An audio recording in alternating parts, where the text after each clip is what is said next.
Tout au long de l'année liturgique, l'Église nous fait célébrer les mystères de notre foi chrétienne et pour apprécier toujours davantage la qualité et la fécondité des noms que Dieu glorifie sans cesse. Il en est ainsi de la fête de la Pentecôte que nous célébrons aujourd'hui en communion avec nos frères et sœurs catholiques du monde entier. Elle peut et doit révéler notre foi au don de l'Esprit Saint. Cet Esprit Saint que Jésus est ressuscité, ce don que Jésus est ressuscité avec les apôtres et il fait à tous ses disciples de toutes les époques et de tous les pays.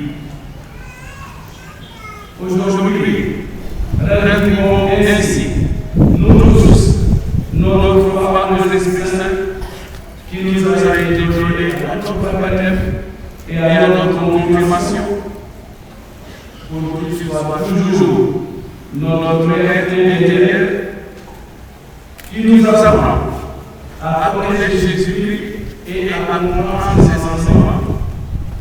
Esprit Saint, qui nous apprend et nous entraîne à déployer dans notre vie humaine la vie nouvelle de ce baptême.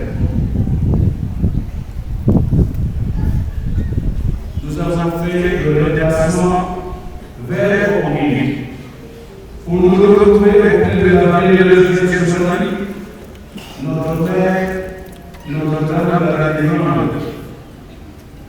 Nous sommes rassemblés autour d'elle, comme les apôtres étaient réunis autour d'elle, attendant la prière pendant plusieurs jours, la venue de l'Esprit de bénédicté, le défenseur promis par le Seigneur Jésus.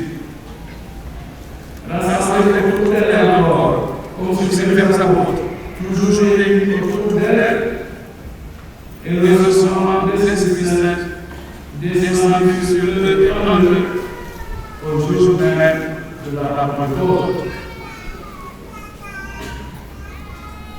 La femme bénie en toutes les femmes, auprès et autour de laquelle nous sommes rassemblés ici à communion, et en toute vérité pour nous, une mère, une éducatrice en modèle.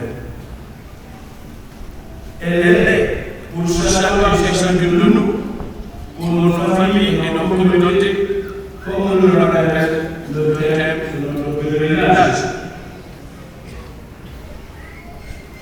Elle a vécu à la suite et comme son fils l'expérience la plus féconde de la présence et de l'action de l'Esprit Saint au plus intime d'elle-même et dans toute sa vie.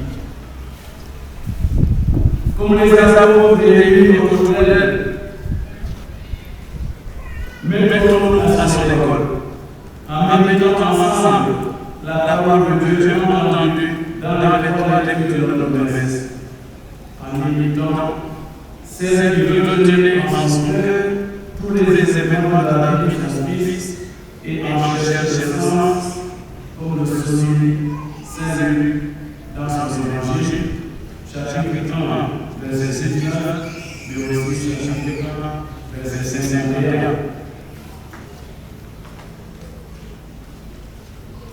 Le passage sur l'évangile de Saint Jean nous est familier.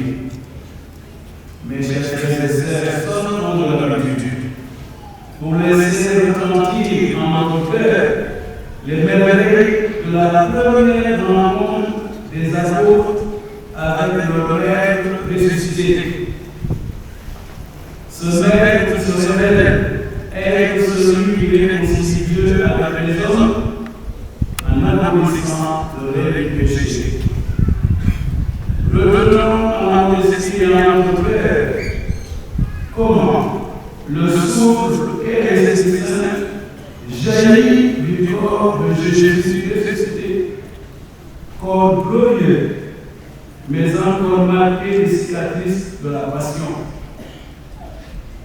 Le récit évangélique fait allusion discrètement au souffle créateur des origines du monde.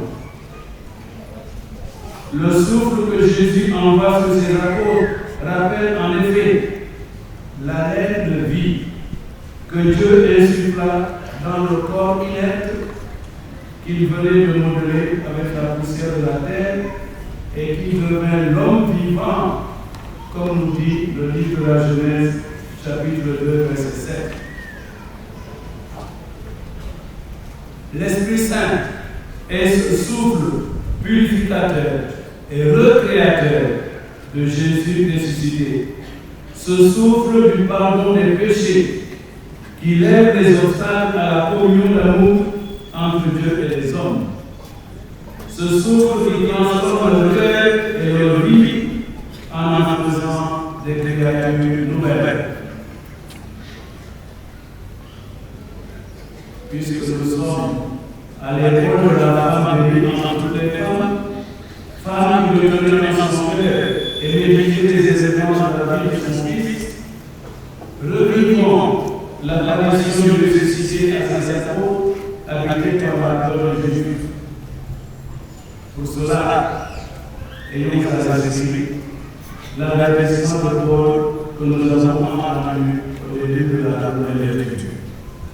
Personne n'est capable de dire Jésus est Seigneur sinon dans l'Esprit Saint. Alors, chers frères et sœurs, dans notre méditation sur ce passage d'évangile, écoutons l'Esprit Saint qui nous a été donné et qui est toujours en nous. Regardons, nous aussi, Jésus ressuscité. Nous montrer le visage du Dieu qui nous aime, qui nous pardonne, qui nous sauve et nous donne sa paix. Son souffle, qu'est l'Esprit Saint, nous entraîne à rallier notre foi en Jésus-Christ, Fils de Dieu ferme. Ce souffle nous entraîne à faire apparaître aux yeux du monde la vie nouvelle qui a été semée en nous au baptême, vie nouvelle pour la confirmation fait grandir par les esprits et dons de l'Esprit, de telle sorte que notre vie quotidienne ressemble de mieux en mieux à celle de Jésus de Nazareth. Le même souffle qu'est l'Esprit Saint nous libère des peurs du monde, nous communique la force de soutenir le combat contre le mal et la force d'éliminer le péché. Ce souffle nous obtient le pardon de nos fautes et la capacité d'accorder le pardon aux autres, contribuant ainsi à la construction de la paix dans nos familles, dans le milieu de vie et de travail, dans la communauté de la société. Demandons d'abord, frères et sœurs, à Marie, notre mère, notre éducatrice, notre modèle, de nous offrir la grâce d'expérimenter sans cesse la rencontre avec Jésus ressuscité.